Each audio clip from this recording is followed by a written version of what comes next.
Manila. Alam nyo ba na mas na-enjoy ko na ang paglalaba ngayon kasi di ba ang sakit sa kamay maglaba lalo kung kusot ka ng kusot dahil sa mga mensya tapos magiging dry pa ang kamay mo, minsan nga nagiging flaky or magkakaroon ng cracks. Ayoko talaga kapag ganun. Pero alam nyo mga kasama, nung isang araw na pabili ako ng Pride Bar Blue kasi napansin ko ang daming mommies na bumibili nun. At in fairness, hindi sumakit ng kamay ko pagkatapos maglaba. Ang bilis ko pang natapos kasi isang laba lang, tanggal agad ang mga mensya.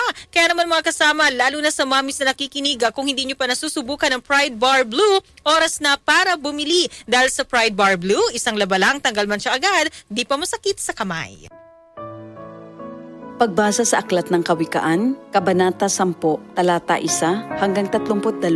Ang mga kawikaan ni Solomon. Ang matalinong anak ay ligaya ng magulang, ngunit tinik sa dibdib ang anak na mangmang. Ang yamang buhat sa masama ay di papakinabangan, ngunit ang katuwiran ay maglalayo sa kamatayan. Ang matuwid ay binibigyan ni Yahweh ng kasiyahan, ngunit ang masamay kanyang ginugutom naman. Ang kamay na tamad ay tiyak na magdarahop, ngunit magbubunto ng yaman ang kamay na masinop. Ang nag-iimba kong tag-araw ay nagpapakilala ng katalinuhan, ngunit ang natutulog kong anihan ay nag-iipon ng kahihiyan. Ang matuwid ay mag-aani ng pagpapalat kabutihan, ngunit ang bibig ng masama ay nagtatakip ng karahasan. Ang alaala ng matuwid mananatili kailanman, ngunit pangalan ng masamay tiyak na mapaparam. Magandang payo ay tinatanggap ng pusong may pangunawa, ngunit kapahamakan ang wakas ng mangmang na masalita. Ang namumuhay ng tapat ay pinaghaharian ng kapayapaan, ngunit ang may likong landas ay malalantad balang araw. Ang malilikot na mata ay lagi sa kaguluhan, at ang bibig na maluwang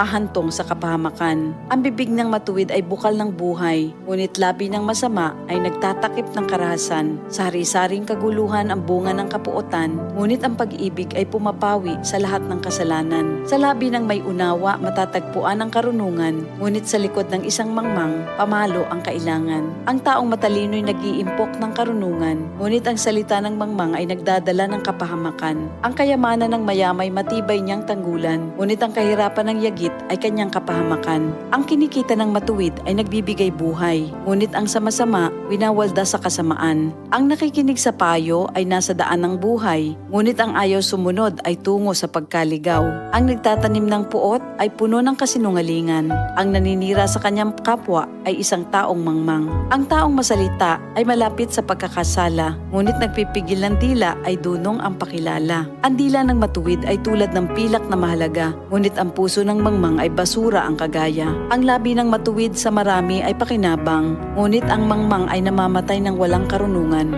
Ang pagpapala ni Yahweh ay kayamanan na walang kasamang kabalisahan. Ang paggawa ng kasalanan ay kasiyahan ng masama, ngunit ang mabuting asal, kasiyahan ng may unawa. Ang kinatatakutan ng masama ay magaganap sa kanya, ngunit ang hangarin ng matuwid ay matatamo niya. Tinatangay ng hangin ang taong masama, ngunit ang matuwid ay gusaling di magiba. Kung paanong ang usok ay nakakaluha, ang suka ay nakakangilo, gayon ang tamad na alipin sa kanilang mga amo. Ang paggalang at pagsunod kay Yahweh ay nagpapahaba ng buhay, ngunit ang mga araw ng masama ay hindi magtatagal. Ang pag-asa ng matuwid ay may magandang kahinatnan, ngunit ang pag-asa ng masama ang dulot ay kabiguan. Si Yahweh ay kanlungan ng mga taong matuwid, ngunit kaaway sila ng taong masama ang hilig. Ang matuwid ay mananatili sa kanyang dako, ngunit ang masama kung saan-saan matutungo. Ang salita ng matuwid ay nagpapakilala ng karunungan, ngunit ang dilang sinungaling ay puputuli naman.